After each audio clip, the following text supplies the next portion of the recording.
একটু ধীরে ধীরে চল না ভাই, তুই এত জোরে দৌড়াচ্ছিস, যদি আমি পড়ে যাই। লীলার এক পাশে দাঁড়িয়ে পদকর্তা বললেন, সুদামা তুমি জানো না তুমি কার কাঁধে উঠে বসে আছো? রাখে হরি মারে কে, মারে হরি রাখে কে, তাই না মা? হরি যদি মারে এই জগতে এমন কেউ নেই যে তাকে ধরে রাখে। হ্যাঁ, তাই আজ বৈষ্ণব পদকর্তা বলছে তুমি নিশ্চিন্তে বসে থাকো। এই জগতে কেউ যদি ভগবানকে ধরে তার পড়ে গেলেও পড়ার ভয় থাকে, কিন্তু ভগবান যদি কাউকে ধরে তার আর পড়ার ভয়। হরি বল, হরি বল। তাই আজ সুদামা যখন ছুটছে বলছে ভাই একটু ধীরে ধীরে চল। ভগবান চিন্তা করছে সুদামা তুমি তো এক কাঁধে বসে আছো, মানে সামনে একটা চরণ পিছনে একটা চরণ বাবা। এখন ভগবানের ইচ্ছা কি দুটো চরণ সেবা দেবেন, কিন্তু একটা চরণ তো পিছনে মা। তাই বলছি সুদামা তুই একটা কাজ কর ভাই, তোর পিছনের চরণটা আমার সামনে দে, দুটো চরণ চেপে ধরে যদি দৌড়াই তোরা আর পড়ার ভয় থাকবে। সুদামা জানে না, তাড়াতাড়ি করে পিছনের চরণটা সামনে দিয়েছে, আর আমার গোবিন্দ চরণ দুটি বুকের মধ্যে চেপে ধরেছে। চরণ দুটি চেপে ধরে নয়নের জলে চরণ ধৌত করছে, আর বলছে সুদামা ওরে সুদামা রে, এ জগতে কত যোগী মুনি ঋষি আমার চরণে সেবা করে, কত জীব ঘর ছেড়ে পথের কাঙাল হয়ে যায়, কত জীব হা কৃষ্ণ কৃষ্ণ বলে কাঁদে, একবার দেখা দাও বলে চিৎকার করে ডাকে, কত জীব একে অপরকে জড়িয়ে ধরে কৃষ্ণ কৃষ্ণ বলে গড়াগড়ি দেয়। কিন্তু সুদামা আজ আমি ভক্ত চরণ বক্ষে পেয়ে আজ আমি বুঝেছি চরণে সেবায় কি আনন্দ, কত সুখ। আর পাই কি না পাই, আজ যখন পেয়েছি চরণ দুটি বুকে চেপে ধরে ভগবান নয়নের জলে চরণ ধৌত করছে। আর এদিকে কি হয়েছে দেখুন মা, সুদামা ওই আম গাছে আম দেখে ভাই কানাইকে বলছে, এই কানাই কানাই একটু দাঁড়ানো ভাই, দেখ দেখ কত সুন্দর পাকা পাকা আম ঝুলছে, একটু অপেক্ষা কর, আমি একটা আম পারবো, তুই আমি দুইজনে খাবো, তারপরে আবার যাব। হরি বল, হরি বল। কৃষ্ণচন্দ্র কি করেছে মা, চরণ দুটি নিয়ে তো সেবা দিচ্ছে, আর সুদামা যেই না গাছ থেকে একটা আম টান দিয়ে ছিঁড়েছে, সঙ্গে সঙ্গে ভগবানের চোখের জল তার চরণে পড়েছে। সুদামার চমকে উঠেছে, কি আমার পায়ে জল এলো কি করে, আকাশেও তো মেঘ করেনি। কানাই আমার পায়ে জল এলো কি করে ভাই? কানাই তো বড় চতুর বাবা, বলছে জানিস ভাই তুই যে গাছ থেকে আমটা জোর করে ছিঁড়েছিস, নিশ্চয়ই গাছের পাতায় কোনো জল ছিল, সেটাই তোর চরণে পড়েছে। ও তাই বল, আমার পায়ে জল এলো কি করে? হ্যাঁ রে কানাই একটু নামিয়ে দে দেখি। কৃষ্ণচন্দ্র যেই না নামিয়ে দিয়েছে, ভাই কানার মুখের দিকে তাকিয়ে বলছে, জানিস কানাই ভাই এই দেখ আমটা দেখ, যেন মনে হচ্ছে এই আমটা তোর জন্যই তৈরি হয়েছে। জানিস কানাই আমার বহুদিনের একটা স্বাদ আছে, সেটা হলো আমি তোর বদনের এঁঠো সেবা করব। কানাই আজ তো কেউ নেই আমার পাশে, ভাই আজ আমার এই আশাটি পূরণ করে দে। এই যে পাকা এটা আগে আমি খাবো, যদি দেখি ভালো তারপরে তোকে দেব, তুই খেয়ে পুরোটা খাস না যেন, আমার জন্য একটু রাখিস। নে ভগবানকে সেবা দিচ্ছেন বাবা, আমরা পারি কোনো ফল বাজার থেকে নিয়ে এলে আমরা বদনে দিই মা, আগে কেটে ভগবানকে দিই, সেটা মিষ্টি হোক আর তিতই হোক, তাই না? কিন্তু ভক্তি কাকে বলে দেখুন, ভালোবাসা কাকে বলে, নিজে বদনে দিয়ে সেবা করবে তারপরে কানাইকে দেবে। বলছে ভাই তোর মনে আমার মনে বড় বাসনা। হ্যাঁ রে, আগে আমি একটু খেয়ে নি। কেন জানিস? ওই কংস রাজা, দুষ্ট রাজা, না জানি কোন ফলে কোন বিষ মিশিয়ে রেখেছে। এ জগতে আমরা যদি মারা যাই, ওরে কানাই রে, তুই যে আমাদের প্রাণে বাঁচাতে পারিস, কিন্তু তোর যদি কিছু হয় আমরা তো তোকে বাঁচাতে পারবো না ভাই। নে, তোর এঠো বড় মিঠো লাগে,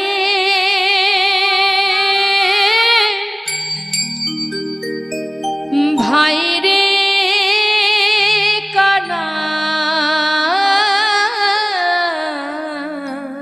তোর এঠো বড় মিঠো লাগে,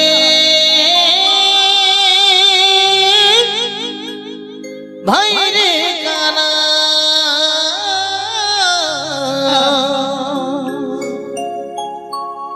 এঠো বড় মিঠো লাগে, ভাই রে কানা। তোর এঠো বড় মিঠো লাগে, ভাই রে কানা। ভাই, বহুদিনের বাসনা তোর এঠো খাবো। কেন জানিস? কানাই বলছে আচ্ছা তুই যে এঠো ফল আমাকে দিবি, দেবার পর আবার তুই নিবি কেন? আমার বদনটা কি মিষ্টি? ফল কি মিষ্টি? কোনটা মিষ্টি? আরে গাছের ফল তো মিষ্টি, তাহলে আমার বদন কি তার থেকে বেশি মিষ্টি, যার কারণে তুই আমার বদনের এঠোটা খাবি? হ্যাঁ ভাই, তুই জানিস না। শোন শোন কানাই, তোর বদনে মাগো গাছে যদি কোনো ফল ফলে পাকা হয়, পাকা কোনো মনে করুন একটা পাকা আম বা পেয়ারা, সেটা যদি কোনো পাখিতে খায় তখন সেটা কি হয় বাবা? আরো বেশি মিষ্টি হয়, তাই না? তাই বলছে ভাই তোর বদন যে আরো মিষ্টি, ও মুখ ওই অধর মাঝে না জানি কি শোধায় আছে, ও রাঙা অধর মাঝে না জানি কি শোধা আছে। তাই খেতে খেতে আমার মুখ হতে, খেতে খেতে আমার মুখ হতে তোকে দিতে হলো ভাই। তোর এঠো বড় মিঠো লাগে, ভাই রে কানা। হরি বল হরি বল। মিঠো লাগে, ভাই রে কানা। কানাই বলছে শুধু শুধু তোকে দেব কেন? তোকে যদি দিতে হয় তাহলে তার বিনিময়ে তুই আমাকে কি দিবি বল? শুধু শুধু তো তোকে আর দেবো না, যদি কিছু দিতে পারিস তার বিনিময়ে আমি তোকে দেব। সুদামা বলছে তাহলে ভাই এই দেখ আমার অঙ্গে আমার মা কত গহনা পরিয়ে দিয়েছে, নে ভাই। দেখুন মা, দেখুন বাবা, ভক্তি কাকে বলে, কতটা ভালোবাসে কানাইকে। বলছে আমার অঙ্গে যত গহনা আছে এই উপহার না তুমি খাইয়া আমাকে দাও, এই উপহার না তুমি খাইয়া মারে দাও। এ দাস উদ্ধবের মনে, এ দাস উদ্ধবের মনে সে যে কিছু পেতে চায়।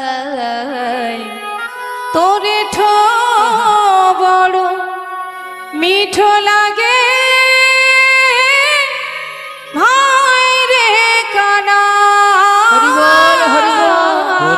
বড় মিঠো লাগে ভাই রে কানাই। আস্তে আজকে ভগবান কৃষ্ণচন্দ্রকে সেবা দিচ্ছেন তার প্রিয় সখা সুদামা। তাই আপনাদের কাছেও আমার কমিটির ভক্তগণের হয়ে নিবেদন, সকল ভক্তচরণে নিবেদন, দেখুন এই যে এত বড় মহোৎসব, এত বড় হরিবাসর, এই হরিবাসর কিন্তু কখনো একার পক্ষে সম্ভব নয়। সকল ভক্ত একত্রিত হয়ে একনিষ্ঠভাবে যদি ভগবত সেবা দিতে পারে তবেই সেটা বৃন্দাবনে পরিণত হয়। আর এই দান শ্রেষ্ঠ দান, সাত্ত্বিক দান। দান অনেক রকমের আছে মা, তামসিক দান, রাজসিক দান, সাত্ত্বিক দান। তামসিক দানটা কেমন? এক বন্ধু আর এক বন্ধুকে খুশি হয়ে 200 টাকা দিলেন মদ্যপান করার জন্য, এটা একটা দান। কিন্তু এই দান কিন্তু অপরাধ, যে গ্রহণ করবে আর যিনি দান করবেন উভয়ের সমান অপরাধ। আর রাজসিক দানটা কেমন? আপনার অনেক টাকা পয়সা আছে, আপনি হরিবাসরে দান করলেন, কিন্তু আপনার মধ্যে হৃদয় মাঝে যদি কোনো আশা থাকে, কোনো অহংকার থাকে যে আমি 50,000 টাকা দান করেছি, আমি যখনই যাব আমাকে বড় চেয়ারটা দেবে, আমার নাম ঘোষণা করবে, আমার যশ খ্যাতি অর্জন হবে, এই কামনা নিয়ে যদি কেউ দান করে তাহলে কিন্তু সে দানও বৃথা। আর সাত্ত্বিক দানটা কেমন? আপনি যতটুকুই দান করুন, 500 টাকায় দিন আর 2000 টাকা দিন আর 2 টাকাই দিন, যাই দেন না কেন সেই দানের পিছনে কোনো চাওয়া পাওয়া থাকবে না, শুধু এটাই কামনা, তুমি তো অনেক দিয়েছো প্রভু, আমার যতটুকু ক্ষমতা তোমায় দিলাম, কৃপা করে যেন তোমার সেবায় লাগে। শুধুমাত্র তার সেবার তরে দান, তার পিছনে কোনো উদ্দেশ্য থাকবে না। তাই কমিটির বাবারা যাচ্ছেন আপনাদের কাছে আঁচল পেতে ভিক্ষা করতে। আজকে সুদামা সেও কিন্তু কৃষ্ণ সেবা দিতে যাবেন দ্বারে দ্বারে ভিক্ষা করে। তাই আপনাদের কাছেও আমার নিবেদন, আপনারাও সুদামার হয়ে ভিক্ষা নিয়ে কৃষ্ণ সেবায় যাতে দেওয়া যায় সেইভাবে দান করবেন। কেমন? কেউ কিন্তু ফিরিয়ে দেবেন না, সবাই দান করবেন। হরিবোল হরিবোল। আস্তে কথা বলবেন না, সবার কাছে যাচ্ছে আস্তে আস্তে। তবে 1 টাকা 2 টাকায় এখন কিছু হয় না, হয়তো না, সেই সঙ্গে 2-1 টাকা চলেও না, খুব সমস্যা। চেষ্টা করবেন, ভগবানের জন্যই তো দেবেন, একটু বেশি করে দেওয়ার চেষ্টা করবেন। কেমন? হ্যাঁ, শব্দ হয় না যেন, মাথায় রাখবেন। আস্তে কথা নয়। ওমা বসুন। বনের মাঝে সখাগণকে নিয়ে সুদামা খেলা করছেন। এইভাবে দিন যায়, বড় আনন্দ হতে হতে এমন সময় বৃন্দাবনে অন্ধকার হয়ে এলো। সুখ বেশি দিন সইল না বাবা। কি হলো দেখুন, মথুরা থেকে কংস অক্রূরকে পাঠিয়ে দিলেন কৃষ্ণ আর বলরামকে মথুরায় নিয়ে আসার জন্য। এদিকে কৃষ্ণ বলরাম যখন মথুরায় চলে গেল, সুদামা কৃষ্ণকে হারিয়ে সমস্ত বৃন্দাবনে কানাই কানাই কানাই বলে পথে পথে ঘুরে বেড়ায়। তার পিতা মোটকমণি বড় চিন্তায় পড়ে গেল যে ছেলে দেখছি পথের পাগল হয়ে গেল, এইভাবে যদি পথে পথে ঘুরে কানাই কানাই বলে তো ছেলে যে পাগল হয়ে যাবে, যেমন করে হোক কানাইকে খুঁজে বের করতে হবে। তাই মোটকমণি বিলম্ব না করে বনে বনে বৃন্দাবনের চারিধারে সর্বত্রে খুঁজছে কোথায় আছে কানাই। চারিধারে খুঁজছে, চারিদিকে খুঁজছে কোথায় আছে। বৃন্দাবনে নাই, মথুরায় নাই, দ্বারকায় নাই, তাহলে গেল কোথায়? কোথা বা আছে হে, কোথা বা আছে হে, কোথা বা আছে হে, কোথা বা আছে হে, প্রাণী কৃষ্ণ কোথায় বা আছে? আমার প্রাণের কৃষ্ণ কোথা বা আছে হে। সর্বত্রে ঘুরছে বাবা, কিন্তু মথুরায় নেই, হ্যাঁ, বৃন্দাবনে নাই, দ্বারকায় নেই, তাহলে আছে কোথায়? এবার দেখুন কি হয়েছে। ভগবান কৃষ্ণচন্দ্র মথুরায় গিয়ে কংসকে বধ করে সবাইকে উদ্ধার করে বলরাম দাদাকে সঙ্গে করে নিয়ে তিনি এসে পৌঁছালেন গুরুদেবের কাছে। নিতাই গৌর হরিবোল। ভগবান যিনি বিশ্ব ব্রহ্মাণ্ডের মালিক, তিনি আজ গুরুচরণ স্মরণ করছেন আর আমাদের মতো জীবকে শিক্ষা দিচ্ছেন। এসে পৌঁছালেন কোথায়? সন্দীপ মুনির আশ্রমে। এখন সন্দীপ মুনির আশ্রমে যেই না এসেছে, সুদামার বাবা জানতে পেরেছে যে কানাই গুরু আশ্রমে শিক্ষা গ্রহণের জন্য ভর্তি হয়েছে। জানতে পেরে এবার সুদামাকে সেইখানে নিয়ে যাচ্ছে। তাহলে বাবা, আপনি আচরি ধর্ম জীবকে শেখায়, নিজে আচরণ করে জীবকে শিক্ষা দিচ্ছেন যে হে জীব, যদি তোমরা গোবিন্দচরণ পেতে চাও আগে গুরুচরণ আশ্রয় করো। গুরু কৃপা ছাড়া সবকিছু অন্ধকার। আচ্ছা, এখানে গুরু দীক্ষা হয়েছে কার কার? দেখি একটু হাত তুলুন। গুরু দীক্ষা গুরু শিক্ষা হয়েছে তো? জপ করা হয়? গুরু মন্ত্র জপ করা হয় তো? হয় না? ওই যেদিন মন্ত্র দিয়েছে সেই দিন হয়তো। বাবা, খুব ভালো কথা, খুব ভালো কথা। অবশ্যই জপ করবেন। দেখুন, আমাদের ইহজগতে বাবা, আমরা শুধুমাত্র মনে করি দীক্ষা নিলেই বোধহয় দেহ পবিত্র হয়ে যায়, কিন্তু না। যদি তুমি গুরু দীক্ষা গুরু শিক্ষা গ্রহণ করে তার দেওয়া সেই মন্ত্র, সেই বীজ যদি তুমি রোপণ করে যত্ন করতে না পারো, গুরুদেব বীজ রোপণ করলো কিন্তু তুমি যত্ন করলে না, থাকবে? গাছ বাঁচবে? ফল পাওয়া যাবে? তাহলে সেই বৃক্ষ রোপণ করার সাথে সাথে তার সেবা যত্ন করতে হয়। কিন্তু আমরা কি করি? ওই গুরুদেব যখনই মন্ত্র দেয় বাড়ি আসতে পারলে হয় বাবা। কতক্ষণে তুলসীর মালাটা খুলে ঘরের মধ্যে আলমারির মধ্যে রেখে দিতে পারলে বাঁচি। কারণ লজ্জার ব্যাপার। তুলসীর মালা গলায় পড়তে গেলে আমাদের সম্মানে বাঁধে। হ্যাঁ, স্বামী যদি সুন্দর একটা সোনার চেন বানিয়ে দিয়ে বলে, ওগো তোমার জন্য কিন্তু বানিয়ে এনেছি, হ্যাঁ, সব সময় গলায় পরবে, খুব ভালো লাগবে। আহা, স্বামী দিয়েছে বলে কথা।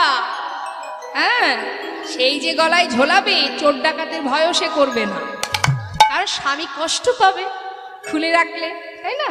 স্বামী দিয়েছে। তাহলে যিনি জগৎপতি, জগৎ স্বামী যিনি, তার দেওয়া মালাটা আমরা গলায় পরি না কেন? আমরা মনে করি সে তো আর এসে কিছু বলবে না, তাই তো? সে তো আর এসে দেখছেও না, কিছু বলবেও না। বললে বলবে স্বামী, সে তো আর এসে বলবে না, খোলা থাক। কিন্তু তুমি জগতে সবার চোখ ফাঁকি দিতে পারবে, তার চোখ ফাঁকি দিতে পারবে? যিনি অন্তর্যামী অন্তরে বসে আছে, তার চোখ ফাঁকি দেওয়া যায় না বাবা। একদিন না একদিন তার উপযুক্ত ফল আমরা ঠিক পেয়ে যাই। তা তুলসীর মালা গলায় পড়তে, তিলক করতে গেলে আমাদের লজ্জা বোধ হয়। ভগবানের দেওয়া সেই সম্পদ আমরা গ্রহণ করতে পারি না। কিন্তু মাথায় রাখবেন, ইহজগতের স্বামী আপনাকে কি দিয়েছে, কত কি দিয়েছে, কত টাকার সম্পদ দিয়েছে আপনাকে। একটা সোনার চেন দিয়েছে, আর না হয় পরের বছর একটা সোনার বালা দিয়েছে, না একটা কানের দিয়েছে, খুব বেশি হলে ৫-৬ লাখ টাকার জিনিস দিয়েছে আপনাকে। হ্যাঁ, কিন্তু বাবা ভগবান কি দিয়েছে একবারও ভাবি আমরা মা? কি দিয়েছেন ভগবান আমাদের?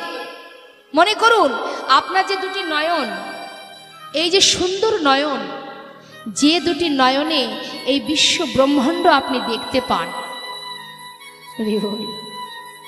যার নয়ন নেই সে জানে, তাই না বাবা? দুটি হাত দিয়েছেন, এই চোখ দুটো একটু বিক্রি করে দেখুন তো কত টাকায় বিক্রি করা যায়। আমাদের শরীরের মধ্যে যে রক্তটুকু আছে সেটুকু একটু বিক্রি করে দেখুন তো কত টাকায় বিক্রি হয়। আপনার হৃদয়ে যে কিডনি আছে, শরীরে যে কিডনি আছে, বিক্রি করে দিন। ভগবান কি দেননি? ৮৪ লক্ষ জনে ভ্রমণ করেছি আমরা, তারপর এত সুন্দর দেহ পেয়েছি। ৮০ লক্ষ জনে কীট পতঙ্গ, ৪ লক্ষ মানব জনম, জলজ নবলক্ষানি স্থাবরা বিংশতি কৃমিয়া রুদ্র সংখ্যক পক্ষিনাং ১০ লক্ষ কম, ৩০ লক্ষানি পশু মানুষ্য ২৪ লক্ষানি মানবা। এই ২৪ লক্ষানির মধ্যে আমরা কত কানা খোড়া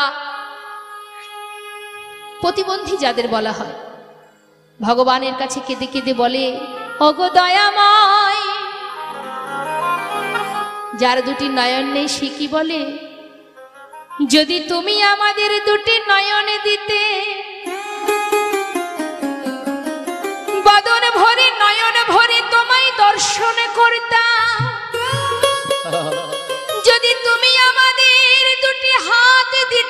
হরি বল প্রাণে ভরে তোমায় সেবা দিতাম হরি বল যদি তুমি আমাদের শ্রবণ দিতে।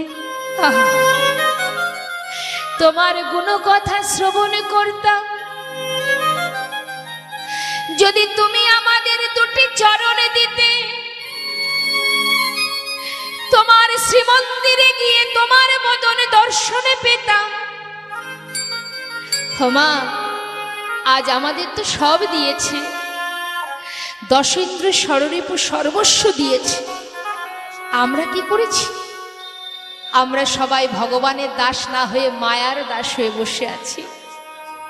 এখনো সময় আছে, যদি কেউ হাজারো অপরাধ করার পর একবার গুরুচরণ সার করতে পারে, গুরুচরণ আশ্রয় করতে পারে, যদি কেউ বলতে পারে, বৈষ্ণব মহাজন বললেন তুমি হাজারো অপরাধ করার পর যদি গুরুচরণ সার করো, গুরুদেব তোমাকে বুকে তুলে নেবে।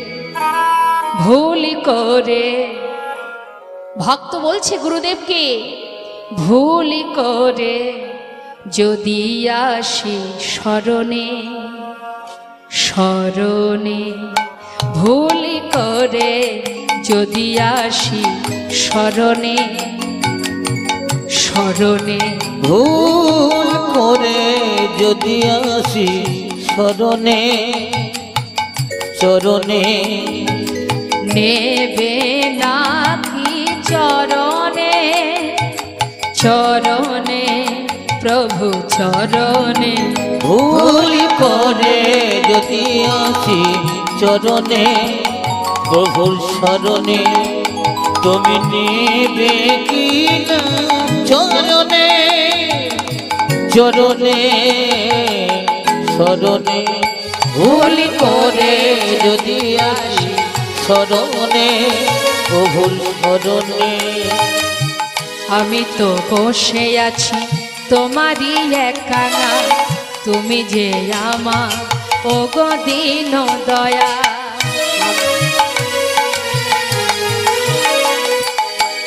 আমি তো বসে আছি তোমারই একানা, তুমি যে আমারই ওগো প্রভু দয়াল। তুমি তো দিনে দিনের নাথ হে, তুমি তো দিনের দিনের নাথ হে, তুমি যে দিনে দিনের নাথ হে, ও তুমি তো দিনের দিনের নাথ হে, দিনের নাথ হে। ভুল করে যদি আসি শরণে, প্রভুর শরণে। ভুল করে যদি আসি শরণে, চরণে তুমি নেবে নাকি চরণে, চরণে চরণে। ভুল করে শরণে, প্রভু শরণে। ভুল করে যদি আসি শরণে, চরণে। হরি বল, হরি বল। তাই আজ ভগবান নিজে আচরণ করে আমাদেরকে শিক্ষা দেবেন বলে নিজে গুরু আশ্রমে গেলেন শিক্ষা লাভের জন্য। এখন সুদামার বাবা কি করলেন? ছেলেকে নিয়ে গেলেন ওই কৃষ্ণের কাছে, গুরুর কাছে শিক্ষা লাভের জন্য। তাই আজ সুদামার আনন্দ ধরছে না, ভাই কানাইকে পাবে, তাই যাচ্ছে। শিক্ষার এই উদ্দেশ্যে আজ তাহাই চলিল, শিক্ষার উদ্দেশ্যে আজ তাহাই চলিল, শিক্ষার উদ্দেশ্যে আজ তাহাই চলিল, শিক্ষার উদ্দেশ্যে আজ তাহাই চলিল। যাচ্ছে শিক্ষা গ্রহণের জন্য। কেমন ভাবে দেখুন, শিক্ষার এই উদ্দেশ্যে আজ তাহাই চলিল, শিক্ষার উদ্দেশ্যে আজ তাহাই চলিল, শিক্ষার উদ্দেশ্যে তাহাই চলিল।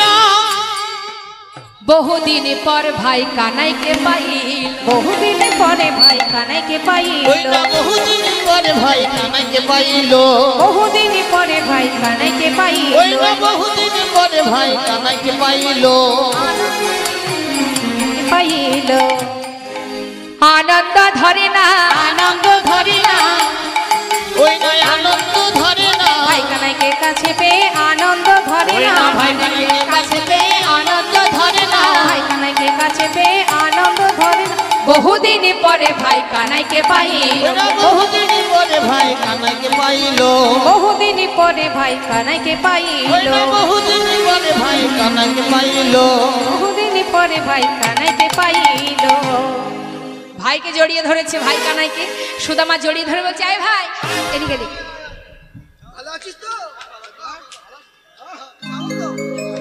ভাই ভালো আছিস? কতদিন পর তোকে পেলাম, বল না ভাই কেমন আছিস? তুই আমাকে আর ছেড়ে যাস না ভাই। একে অপরকে জড়িয়ে ধরেছে। এখন গুরুদেব একটা পাঠশালা আছে মা, গুরুদেব সেখানে ছোট ছোট শিশুদের শিক্ষা প্রদান করেন। এখন সবাই মিলে একে অপরকে জড়িয়ে ধরে যখন কথোপকথন করছেন, এমন সময় ঢুকছেন গুরুদেব। সবাই চুপ চুপ চুপ, চুপ কর চুপ কর চুপ কর। ওই যে গুরুদেব আসছে, কেউ কথা বলো না। ধীরে ধীরে গুরুদেব প্রবেশ করেছে। শান্তিপুনি ভিতরে প্রবেশ করে বলছে, এই যে শিশুগণ তোমরা সব ভালো আছো? বসো বসো বসো বসো। শুনলাম আমার পাঠশালায় নাকি 3 জন নতুন ছাত্র ঢুকেছে। তা সেই ছাত্র 3 জন একটু হাত তোলো তো দেখি। এই যে গুরুজি, এই যে আমি আছি। তোমরা নতুন ঢুকেছো শিক্ষা লাভের জন্য। দেখো আমার পাঠশালায় সব রকমের শিক্ষা দেওয়া হয়। তো তোমাদের নাম কি?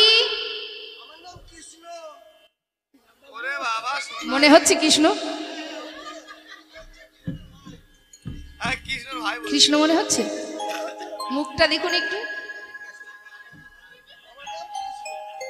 এই যে তোমার নাম কি? আমার নাম হচ্ছে বলরাম। বলরাম তোমার নাম? আর তোমার নাম? আমার নাম গুরুদেব সুদামা। ও তোমার নাম সুদামা। আচ্ছা আচ্ছা আচ্ছা আচ্ছা। এই যে কি বললে তোমার নাম বলরাম? এই তুমি কি শিক্ষা নেবে? আমি তো ওই শিক্ষা অর্জন করব, ওই যে ধনুর্বিদ্যা। আচ্ছা আচ্ছা আচ্ছা আচ্ছা, হাতে মারবে আর কি। হাত চালাবে। হ্যাঁ আচ্ছা। এই যে আমার দিকে তাকাও। তোমার নাম কৃষ্ণ। মনে মনে চিন্তা করছে, হে ভগবান, তুমি স্বয়ং এসেছো আমার কাছে শিক্ষা নিতে। আহা, আচ্ছা তা তুমি কি শিখবে? রাজনীতি শিখবো বাবা। বাবা বাবা এখন বাবা, যা ভালো চলছে। চলবে।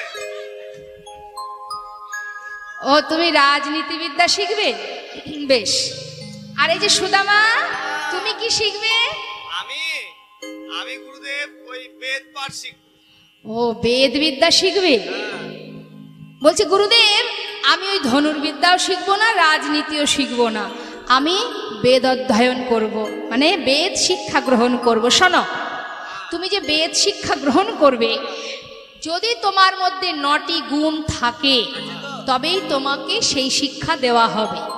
9টা গুণ। দেখুন বাবা, যারা ব্রাহ্মণ হন, এখানে অনেকেই আছেন হয়তো ব্রাহ্মণ, তো নিশ্চয়ই তারা জানেন ব্রাহ্মণের অঙ্গে যে পৈতে থাকে তাতে 9টি সুতো থাকে।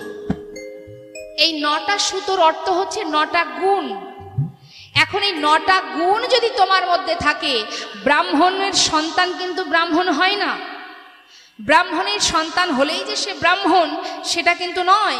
ব্রাহ্মণের সন্তান যখন জন্ম হয়, জন্মে জায়তি শূদ্র, অর্থাৎ জন্ম নেবার পর সে হয় শূদ্র, সে যারই সন্তান হোক, যে জাতেরই হোক।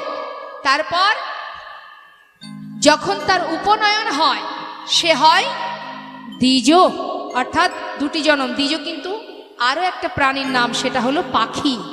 পাখিদের 2বার জন্ম হয়, একবার ডিম, আর ডিম থেকে যখন শাবক হয়, তাহলে 2টি জন্ম, তাই পাখিকে দ্বিজ বলা হয়। তাহলে বললেন জন্ম জায়তি শূদ্র, তারপরে উপনয়ন হলে হয় দ্বিজ, বেদ পাঠে বিপ্র, অর্থাৎ যখন বেদ অধ্যয়ন করবে সে হবে বিপ্র, সে কিন্তু ব্রাহ্মণ নয়।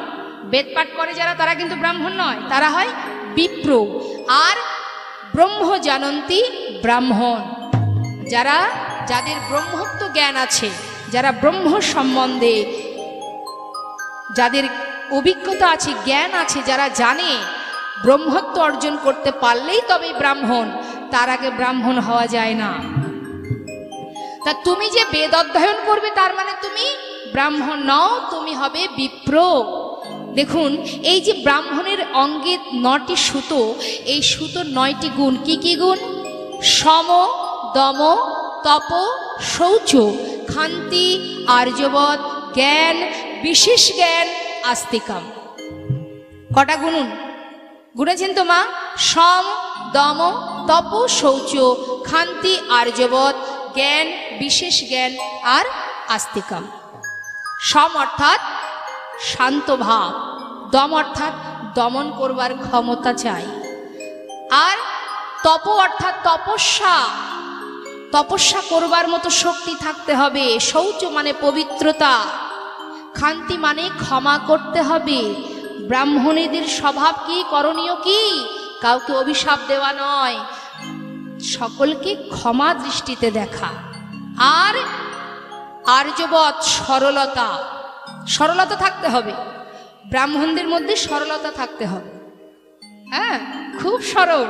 কেমন? মনে করুন আপনার বাড়িতে পুজো দিতে গেছে, আপনি হয়তো 100 টাকা দক্ষিণা দিলেন, পাশের বাড়িতে গিয়ে যদি 500 টাকা দক্ষিণা পায়, সে বাড়িতে একটু বেশি করেই পূজা করে। এই ভাবটা থাকলে হবে না। হ্যাঁ, ব্রাহ্মণের স্বভাব কি? সরলতা। তার মধ্যে ওই কম দক্ষিণা বেশি দক্ষিণার পার্থক্যটা যেন না থাকে। আর কি? জ্ঞান। যার মধ্যে বিদ্যা না থাকবে সে কিন্তু ব্রাহ্মণ হতে পারবে না, কারণ ব্রাহ্মণ হতে গেলে অনেক শিক্ষার প্রয়োজন, বিশেষ জ্ঞানের অধিকারী হতে হবে। আর আস্তিকাম অর্থাৎ ভগবানের চরণে একনিষ্ঠ ভক্তির প্রয়োজন। নিতাই গৌর হরি বল। তাহলে এতগুলো গুণ থাকতে হবে। এগুলো যদি তোমার মধ্যে থাকে তবেই আমি তোমায় শিক্ষা দেব। বেশ, এখন গুরুদেব শিক্ষা দিতে শুরু করছেন, বেদ অধ্যয়ন করছেন, আর সবাই বেদ পাঠ করছে। হরিবোল হরিবোল। আমাদের সুদামা তিনি বেদ পাঠ করবেন, শুনুন আপনারা। নিতাই গৌর হরিবোল। সবাই একটু মাঝে মধ্যে উলুধ্বনি করবেন। ওম শান্তি শান্তি শান্তি। ওম অগ্নয়ে স্বাহা। উলুধ্বনি হরিবোল। অগ্নয়ে। ওম স্বস্তি ন ইন্দ্রবৃত্তস্য, স্বস্তি ন పూষা বিশ্ববেদাঃ, স্বস্তি ন বৃহস্পতির্দধাতু, স্বস্তি নাস্তার্ক অরিষ্টনেমিঃ, স্বস্তি ন বৃহস্পতির্দধাতু। ওম অগ্নয়ে স্বাহা। এদম অগ্নয়ে। ওম সহস্রস্যা পুরুষা সহস্রপাদা, সা ভূমি সর্বভৃত্বা তত্ত্বদিষ্টিতং দশাঙ্গুলম। ওম অগ্নয়ে স্বাহা। এদম অগ্নয়ে। ওম নারায়ণায় বিদ্মহে বাসুদেবায় ধীমহি তন্নো বিষ্ণু প্রচোদয়াৎ। ওম অগ্নয়ে স্বাহা। এদম অগ্নয়ে। ওম শান্তি শান্তি শান্তি। নিতাই গৌর হরিবোল হরিবোল। গুরুদেবের আশ্রমে শিক্ষা গ্রহণ করতে করতে হঠাৎ গুরুমা ডাক দিলেন, সুদামা শোনো, শিক্ষা নিলে তো হবে না, ঘরে কাঠ ফুরিয়ে গেছে, কিছু কাঠ জোগাড় করতে হবে।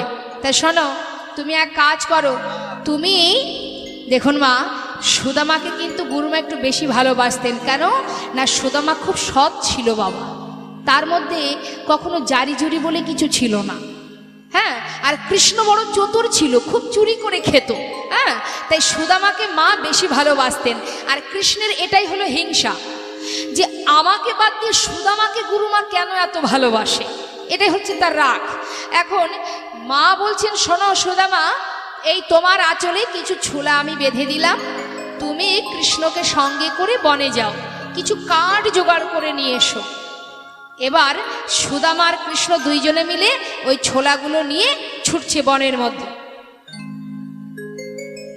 কৃষ্ণ আর সুদামারে পাঠাইল বনে, কৃষ্ণ আর সুদামারে পাঠাইল বনে, কৃষ্ণ আর সুদামারে পাঠাইল বনে, কৃষ্ণ আর সুদামারে পাঠাইল বনে। আজে কাটানিতে চলে সবে আনন্দিত মন, কাটানিতে চলে সবে আনন্দিত মন, ওই না কাটানিতে চলে সবে আনন্দিত মনে, কাটানিতে চলে সবে আনন্দিত মনে। কাটানিতে চলে সবাই আনন্দিত মনে, ধরে না আনন্দ ধরে না, আনন্দ ধরে ওই না না, কৃষ্ণ আর সুদামায়ের আনন্দ ধরে না, কৃষ্ণ আর সুদামারে আনন্দ ধরে না, কৃষ্ণ আর সুদামায়ের আনন্দ ধরে না, কাটানিতে চলে সবে আনন্দিত ওই মনে। না কাটানিতে চলে সবে আনন্দিত মনে। বনের ভিতরে প্রবেশ করলো বাবা, কাঠ কুড়াচ্ছে মা, কুড়াতে কুড়াতে কি হলো, ভগবানের কি লীলা দেখুন। হেন কালে হইল তাহার, হইল ঝড় ভয়ঙ্কর, ঝড় ভয়ঙ্কর, চারিদিকে ভরিল ঘন অন্ধকার, চারিদিকে ভরিল ঘন অন্ধকার, চারিদিকে অন্ধকার, বিদ্যুৎ চমকাচ্ছে, ঝড় উঠেছে, গাছের ডাল ভেঙে পড়ছে, ভয়ে আর্তনাদ করছে সুদামা আর কৃষ্ণ। কৃষ্ণ ডাকছে, সুদামা, সুদামা, কৃষ্ণ, সুদামা, কৃষ্ণ। সুদামা। কেউ কাউকে খুঁজে পাচ্ছে না বাবা, চারিদিকে ধুলো। সুদামা ছুটে গিয়ে কানাইকে বুকের মধ্যে জড়িয়ে ধরে বলছে, কানাই চিন্তা করিস না ভাই, আমি আছি, যত সময় আমার দেহে প্রাণ থাকবে আমি তোর অঙ্গে এতটুকু আঁচড় লাগতে দেব না, দুঃখ করিস না, কাঁদিস না ভাই।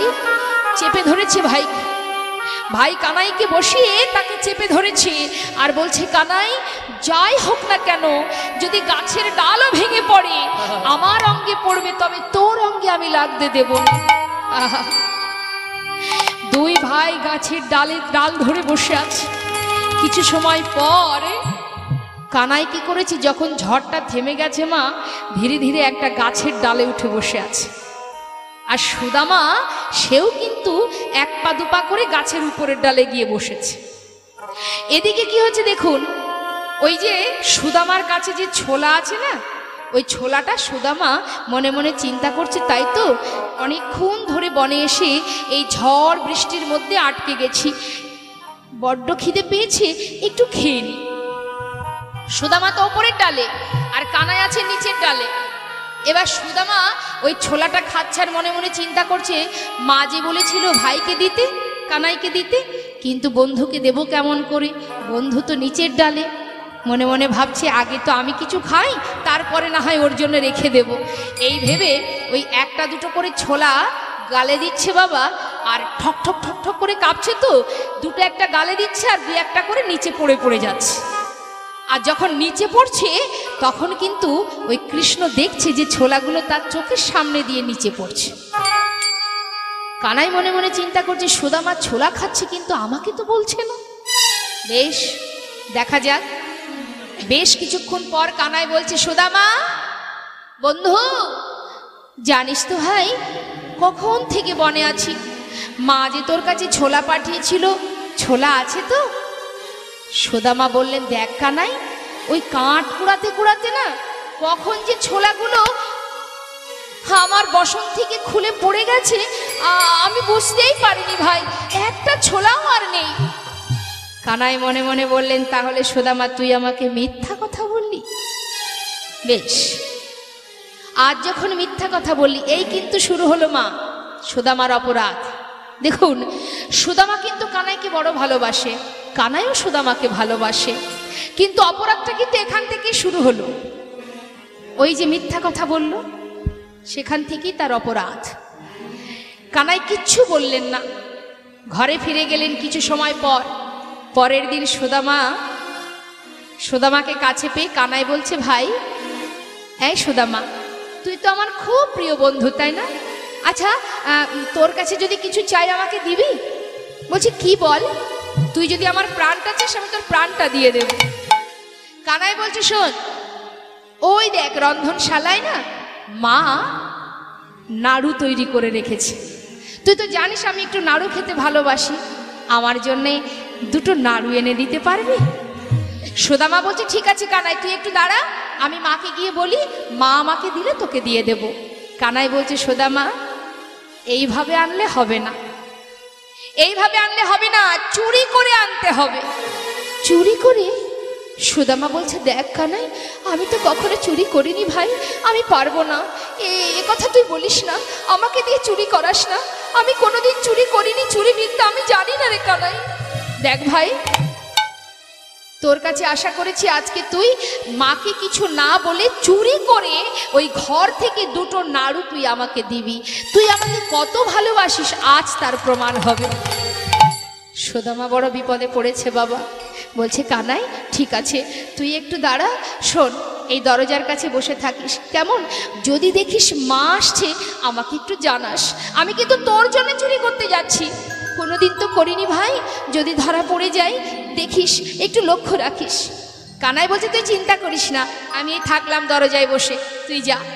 সুদামা ভেতরে গিয়ে যেই না মা ওই নাড়ুর পাত্র থেকে দুটো নাড়ু হাতে নিয়েছে, এমন সময় কানাই বাইরে থেকে চিৎকার করে ডাকছে, ও মা, গুরুমা, শিগগিরি এসো, শিগগিরি এসো। তুমি মনে করো যে আমি তোমার ঘরে রোজ রোজ নাড়ু চুরি করে খাই? আজ হাতে নাতে প্রমাণ দেব যে কে তোমার ঘরে নাড়ু চুরি করে খায়। চিৎকার করে যখনই ডেকেছে, সুদামা তাড়াতাড়ি করে ঘর থেকে বাইরে এসেছে, বাইরে এসে নাড়ু দুটো ফেলে দিয়ে কানার সামনে বলছে, কানাই আমি তো তোকে আগেই বলেছিলাম যে আমি চুরি করতে জানি না, শুধু তোর জন্য আমি চুরি করতে গিয়েছিলাম, তুই আজকে আমাকে মায়ের কাছে চোর প্রমাণ করে দিলি। কানাই, এই জগতে সবাই বলে তুই নাকি ভগবান, তোর কাছে যে যা চাই তুই নাকি তাকে তাই দিস। আমার মাও বলে আজ আমি তোর সামনে দাঁড়িয়ে এই গুরু আশ্রমে কথা দিলাম, আমার জীবনে যতদিন এই পৃথিবীতে বেঁচে থাকবো, জীবনে যত কষ্ট, যত দুঃখ, যত যন্ত্রণায় আসুক না কেন, যদি দাঁড়ে দাঁড়ে ভিক্ষা করে জীবন কাটাতে হয়, তবু কোনোদিন আমি তোর কাছে হাত পেতে কিচ্ছু চাইব না। তুই আজ বিনা দোষে আমাকে চোর করে দিলি।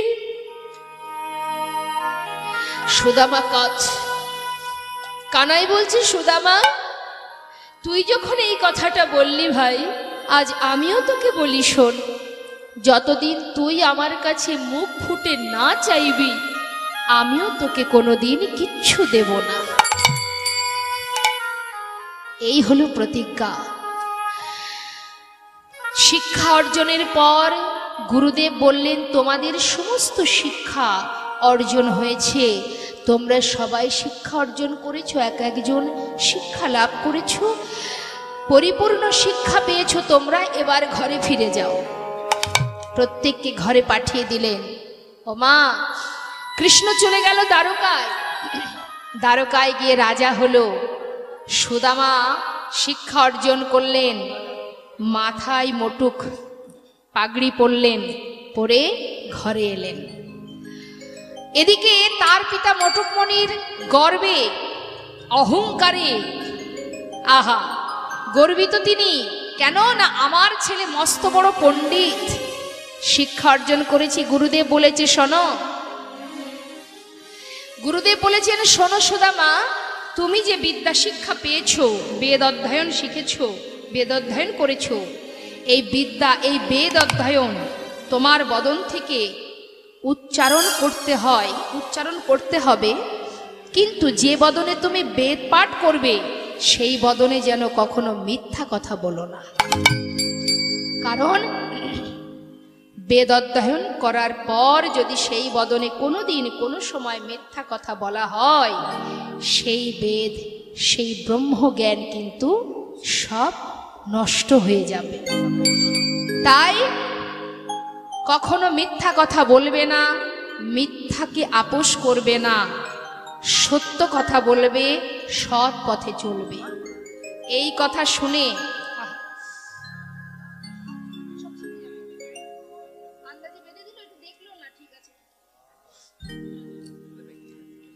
এবার কি হলো বাবা, সন্তান ফেরার পর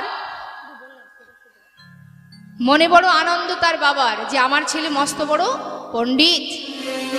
এই যে আমার ছেলের মতো আর কার ছেলে আছে শুনি? হ্যাঁ, এই গোটা গ্রামের মধ্যে আমার ছেলের মতো এত বড় পণ্ডিত কেউ আছে? বাবা মার মধ্যে একটু অহংকার হয় সন্তান যদি কোনো ভালো কাজ করে, তাই না? তা যাই হোক, আমার ছেলে যখন উপযুক্ত শিক্ষা পেয়েছে, বিদ্যা অধ্যয়ন করেছে, বেদ পাঠ করছে, একটা পাঠশালায় অনেক শিশুদেরকে শিক্ষা দেন, বাবা চিন্তা করলেন ছেলে উপযুক্ত সময় হয়েছে বিবাহ দেওয়ার, একটা সুকন্যার সঙ্গে বিবাহ দিতে হবে। বাবা খুঁজতে আরম্ভ করলেন, খুঁজতে খুঁজতে একটা সুকন্যার সন্ধানও পেলেন। সেই সুকন্যাটিকে সুশীলা। এই সুশীলা শিবের সাধনা করতেন, শিবের পূজা করতেন, আর ভোলানাথের কাছে বলতেন, হে প্রভু, যে স্বামী তুমি আমার জীবনে দেবে, সেই স্বামীর যদি কোনো অর্থ না থাকে দুঃখ নেই, যদি ধন সম্পদ না থাকে তাতে কোনো দুঃখ নেই, কিন্তু সে যেন সত্যবাদী হয়। স্বপ্ন পূরণ হয়ে গেল বাবা। খুঁজে খুঁজে সেই সুশীলার সঙ্গে শুভ দিন দেখে সুদামার সঙ্গে বিবাহ দিলেন। নিতাই গৌর হরিবোল উলুধ্বনি।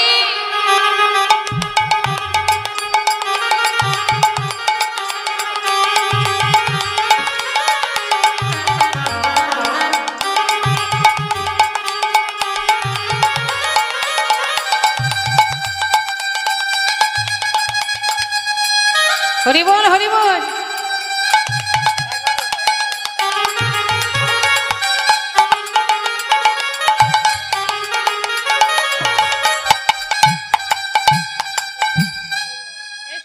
নিজে নিজে পড়ে নিল, হরিবোল হরিবোল। কি ভালোবাসা দেখুন তো, মালা দিচ্ছে না, নিজে খুলে পড়ে নিচ্ছে।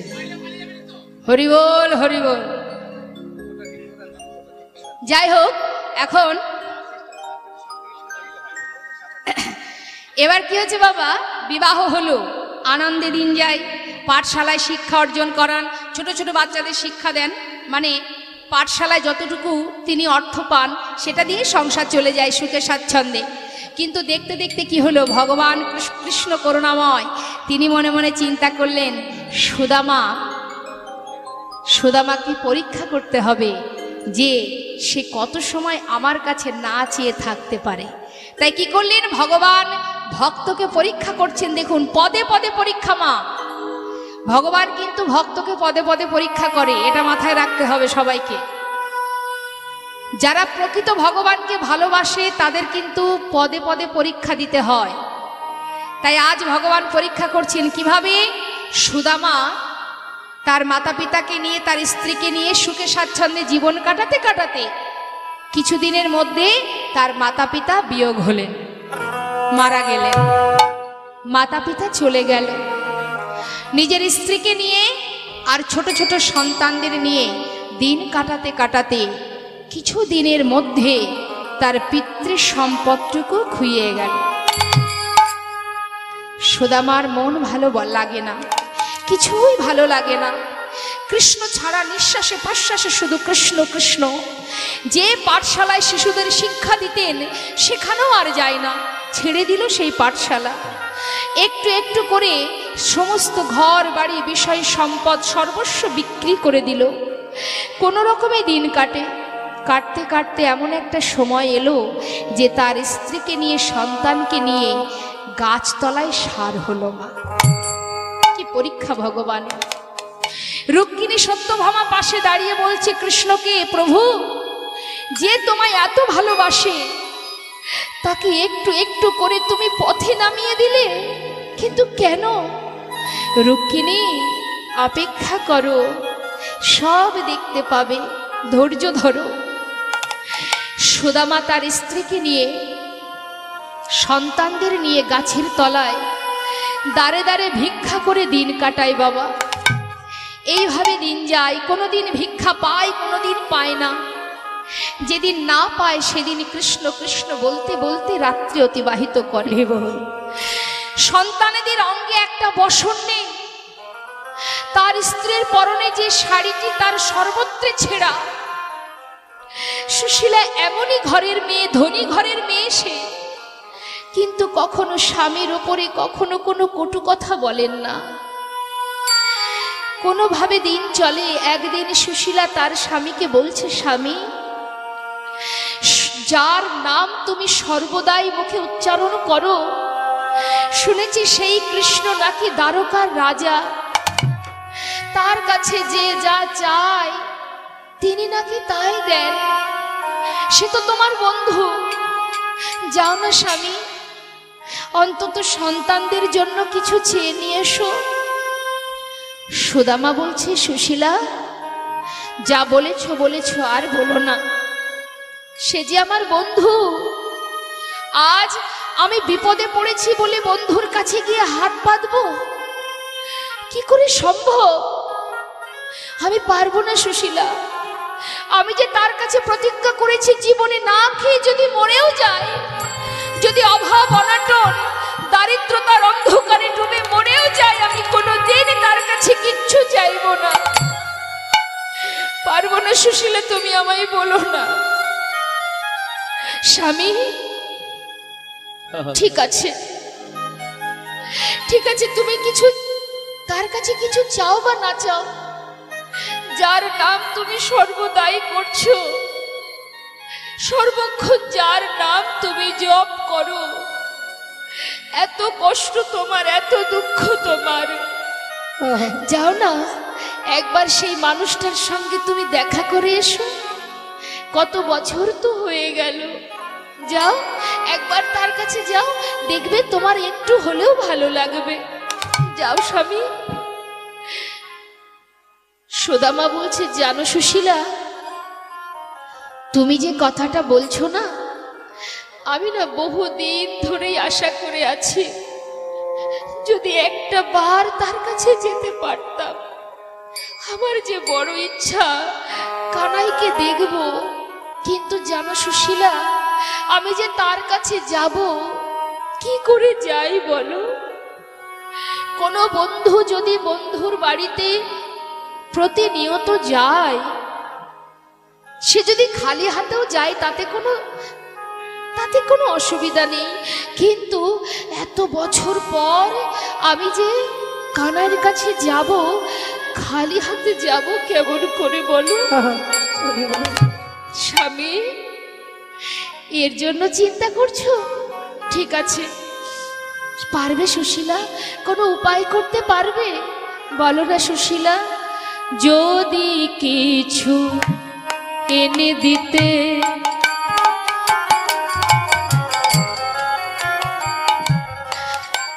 পারো উপায়, যদি কিছু এনে দিতে উনি পারো উপায়, বলো না। যদি কিছু এনে দিতে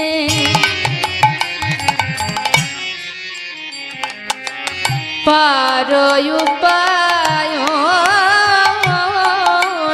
যদি কিছু এনে দিতে পারো উপায়, তবে সে করিতে পারি দ্বারকায় গমন। ওই না তবে সেই করতে পারি দ্বারকায় গমন। বলো না সুশীলা, তুমি কি কিছু এনে দিতে পারবে? যদি কিছু আনতে পারো, স্বামী, তুমি চিন্তা করো না। শোনো, প্রতিদিন তো তুমি ভিক্ষা করো, আজ তুমি ঘরে থাকবে, আমি ভিক্ষায় যাব। ভাবুন মা, ধনী পরিবারের কন্যা, সে চলেছে আজ ভিক্ষা করতে। কার জন্য? কৃষ্ণের জন্য। আঁচল পেতে দাঁড়ে দাঁড়ে গিয়ে ভিক্ষা করছে। আমায় ভিক্ষা দাও গো নগরবাসী,